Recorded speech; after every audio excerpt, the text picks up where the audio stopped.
Kudus sebagai penolong dan kekuatan kita. Roh Kudus yang juga menjadi perantara kita. Roh Kudus yang memampukan kita untuk menjalani kehidupan kekristenan kita. Roh Kudus yang melahirkan cinta seperti anak kecil di hati kita untuk Tuhan.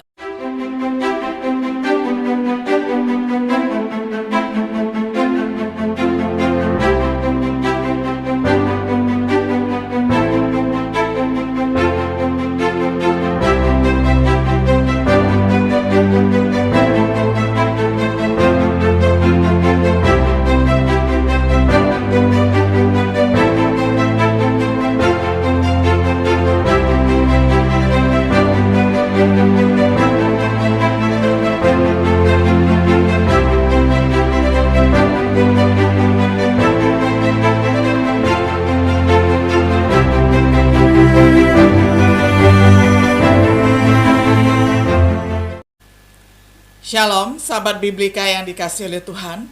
Sungguh senang kita dapat berjumpa kembali di dalam acara Renungan Sahabat Biblika. Pada saat ini kita tiba pada episode yang ke-21 di dalam serial pembahasan Kitab Markus dengan tema Keluarga Sejati Yesus. Firman Tuhan akan saya bacakan untuk kita semuanya dari Injil Markus pasal 3 ayat 31 sampai 35. Saya akan bacakan di dalam terjemahan sederhana Indonesia. Pada waktu itu juga, ibu dan saudara-saudara Yesus tiba di rumah itu dan menunggu di luar. Mereka minta tolong kepada orang untuk memanggil dia. Waktu itu Yesus sedang duduk di dalam rumah itu dan dikelilingi oleh orang banyak. Lalu ada orang yang menyampaikan kepadanya begini, "Guru, ibu dan saudara-saudaramu mau bertemu. Mereka sedang menunggu di luar." Tetapi Yesus menjawab, "Sekarang aku akan menunjukkan kepada kalian orang-orang yang aku anggap seperti ibu dan saudara-saudaraku." Lalu dia memandang orang-orang yang duduk di sekitarnya dan berkata, "Orang-orang inilah yang aku anggap seperti ibu dan saudara-saudaraku, yaitu orang-orang yang menaati kemauan Allah. Mereka itulah yang aku anggap seperti ibu, saudara, dan saudariku." Sampai sedemikian jauh pembacaan firman Tuhan dari Markus 3 ayat 31 sampai 35. Sahabat Biblika yang dikasihi oleh Tuhan, sebuah berkat yang luar biasa dalam hidup adalah memiliki kasih dan dukungan keluarga. Keluarga yang suami dan istri benar-benar saling mencintai. Keluarga yang orang tua dan anak benar-benar saling mendukung. Keluarga seperti itu menjadi semakin langka, rumit dengan penyesuaian sebelum menikah, perceraian setelah menikah, dan akhirnya kematian. Anak-anak yang menderita dari orang tua yang tidak saling mencintai dan tidak pedulikan mereka. Tetapi ada keluarga yang cinta dan dukungan tersedia untuk semua orang, yang hubungannya tidak pernah berakhir. Kita diingatkan tentang keluarga yang luar biasa ini di dalam teks kita Markus 3 ayat 31 sampai 35 yang Yesus gunakan dalam kesempatan ketika keluarga duniawinya ingin berbicara dengannya. Dia menjelaskan tentang keluarga sejatinya. Yang pertama, identitas keluarganya bukan keluarga fisiknya, termasuk ibunya Maria dan ayahnya Yusuf, termasuk saudara-saudaranya Yakobus, Yoses, Yudas, Simon, dan saudara-saudaranya perempuan. Bahkan pada usia 12 tahun, Yesus mengenal bapaknya yang sejati. Bukankah Yesus tidak menghargai keluarga fisiknya, tetapi dia ingin menunjukkan bahwa sejak dari umur 12 tahun, dia sudah menjawab kepada keluarganya ketika juga pada saat itu sedang mencarinya, dan dia menjawab, "Bukankah saya harus berada di dalam rumah Bapakku?" ketika dia dibawa ke Yerusalem. Yang melakukan kehendak Bapaknya.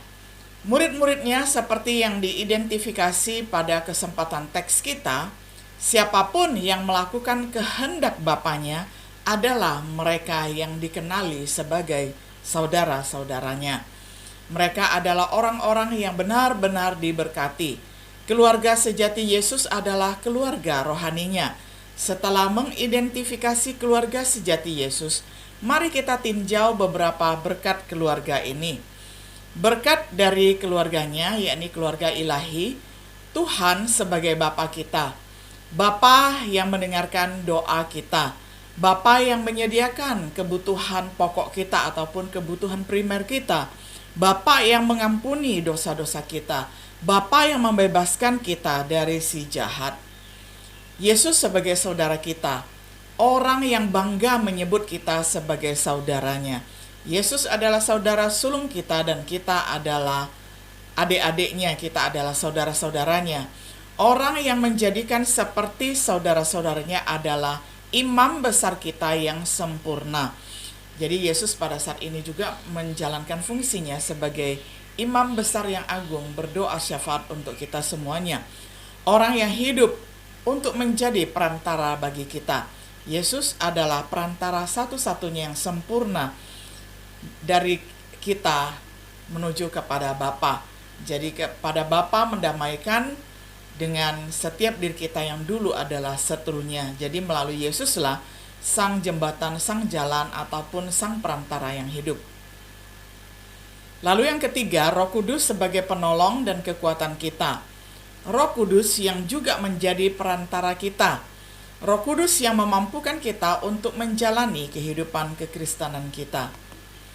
Roh Kudus yang melahirkan cinta seperti anak kecil di hati kita untuk Tuhan. Hanya beberapa berkat yang dimungkinkan oleh anggota ilahi keluarga Yesus. Dan pada saat ini sebagai anggota keluarganya, ada yang mendapatkan 100 kali lipat anggota keluarga ketika kita berada di dalam suatu sidang jemaat. Anggota setiap sidang jemaat itu adalah keluarga besar kita, keluarga satu iman di dalam Kristus Yesus. Sungguh seluruh keluarga di surga dan di bumi, setiap orang Kristen, hidup dan mati adalah anggota keluarga Yesus. Jadi betapa berbahagianya setiap diri kita yang mempunyai keluarga besar sekali. Dan di dalam kekekalan, ikatan keluarga secara fisik terputus pada saat kematian. Tetapi keluarga rohani Yesus menanti-nantikan warisan kekal. Keluarga Yesus adalah satu-satunya yang akan bertahan di dalam kekekalan. Kesimpulannya, keluarga Yesus yang sejati memang luar biasa. Keluarga rohani yang melibatkan jiwa yang tidak terhitung jumlahnya. Keluarga abadi yang tidak ternoda oleh perceraian dan kematian.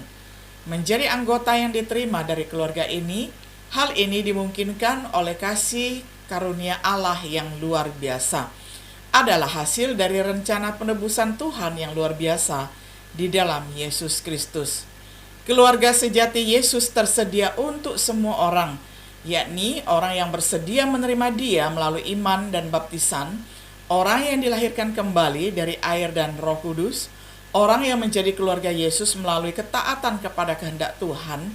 Tidakkah saudara ingin menjadi anggota keluarga sejati Yesus?